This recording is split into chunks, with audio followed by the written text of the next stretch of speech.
Now, USC, should they go 10-2, I think they have the most boom potential. All right, Iowa, lose to Oregon. Committee says, don't worry about it. We'll just drop you one spot. It'll be our little secret. You get a pass here, be at 21. Then they go to Oregon.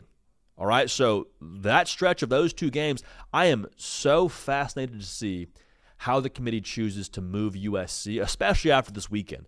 And then to add on to that, remember, USC, they have the head-to-head over Michigan, who we'll talk about here in a second. But let's just say that Michigan keeps winning. Michigan's almost like this wave I feel like that USC can keep riding. As long as you keep moving Michigan up the rankings, I don't know how you put USC behind them so long as both teams keep winning. Then put yourself in this scenario, which again, we'll get to Michigan here in a second. I don't want to jump ahead on teams. But imagine that Michigan finishes 10-2 and they beat Ohio State the last week of the regular season. And USC's got a win over them, also sitting there at 10-2.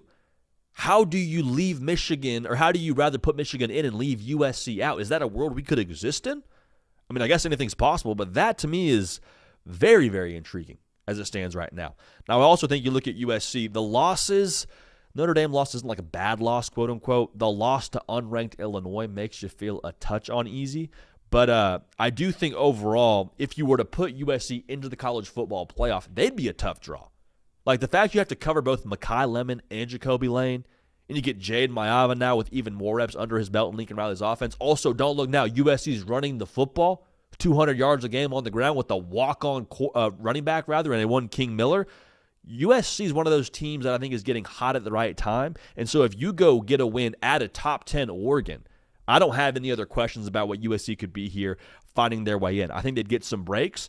But ultimately, I think they would be a really intriguing discussion for the committee should they find themselves at 10-2. Do they have the juice to jump in Oklahoma or a 10-2 Texas?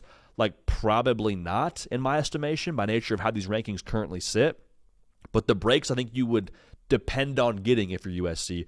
10-2, again, you're not a sure thing, but I think the confidence would be there should you find yourself in at 10-2. So, Cato, I know we're going to get to Michigan here in a second, but just thoughts on USC, man. They've been playing, it feels like, better and better each week. Even the Notre Dame game I don't think is a bad loss in terms of how it looked. You have a kick ran back on you. You have the trick play that goes south because of the weather with Mekhi Lemon. USC, I think, has been pretty impressive here. So the fact they got Iowa and at Oregon to wrap things up, and they'll play UCLA, obviously. Some meat on the bone for USC to make some moves, plus Michigan continuing to win. Yeah, I think that Notre Dame loss is just a weather loss, and we'll talk later in the show about the weather impacting potentially USC again this weekend. But the biggest thing I'm looking at if I'm a USC fan and just tracking them for the playoff, they're in a similar situation as Texas, obviously, where likelihood to make the playoff increases depending on how many ranked and good opponents you have, which double-edged sword, right? It's, hey, if we went out and do our thing, maybe we can make the playoff, but it's because you're winning against good teams.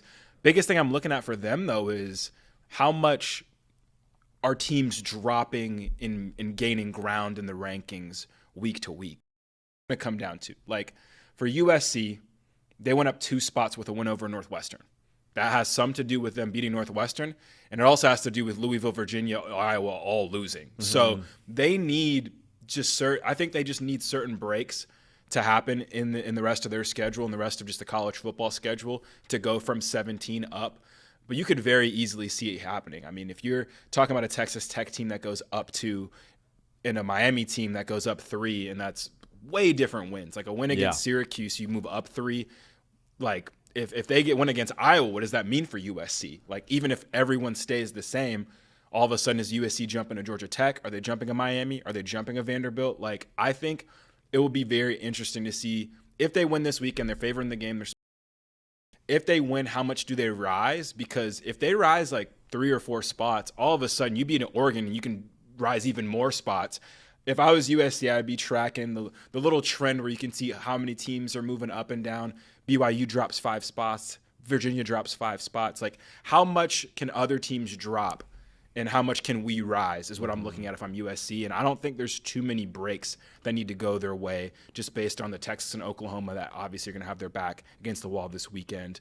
When you have the ACC doing what they're doing right now and being unpredictable, and there's some teams between them and that top 12. So USC fans, man, I'm tracking the rising and falling action of the week-to-week rankings, and don't have to squint necessarily to see you taking care of business and getting yourself in the playoff picture. I think they've got two things going for them with the schedule. One is just it's probably going to be two potentially ranked wins for you with the Iowa game and the at Oregon. So if you finish 10-2, you like that. But Cato, we've seen with this committee, they like the eye test. They do. They like the eye test. So you got two teams here in Iowa and Oregon that like to run the football. What's been the biggest question since Lincoln Riley has gotten to Los Angeles as the head coach? Hey, how tough is your defense?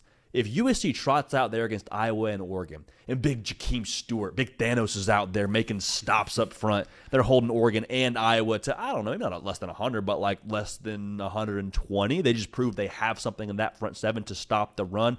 I wonder if Ivan Mizell and the boys in that committee get together and say, hey, listen, I know we like the eye test. USC is passing that with flying colors as of right now. Maybe, just maybe, those ranked wins, if they look good in that front seven, you say, USC, get on here, club playoff, man. I know you got to have a couple breaks, too, with Texas and OU, but there's a lot of juice there, I think, for USC to impress the committee. So it'll be fun. Eye test will be very key because I think the eye test is what's keeping a team like Notre Dame, Texas, Oklahoma ranked ahead of a one-loss BYU despite them having two losses. So if they can win, USC with two losses can win with some style points against Iowa, all of a sudden that's where you do pass a one-loss Georgia Tech in the rankings. That's where maybe you could pass a one-loss BYU in the rankings in the future. Like, that is where the difference is in the eye test. That's when you get to your rankings, get to your teams, whatever you want to call it. Once you get to that point where you're willing to put a team ahead of another that has more losses, that's just full eye test. That's us saying, okay, Notre Dame, you have two losses, but we think you are better than BYU. We think you are better than Utah. We think you're better than Georgia Tech, like, despite them only having one loss. So I think that'd be a very interesting part of this too, is how USC wins. If they win these next couple games, I think that'll be huge.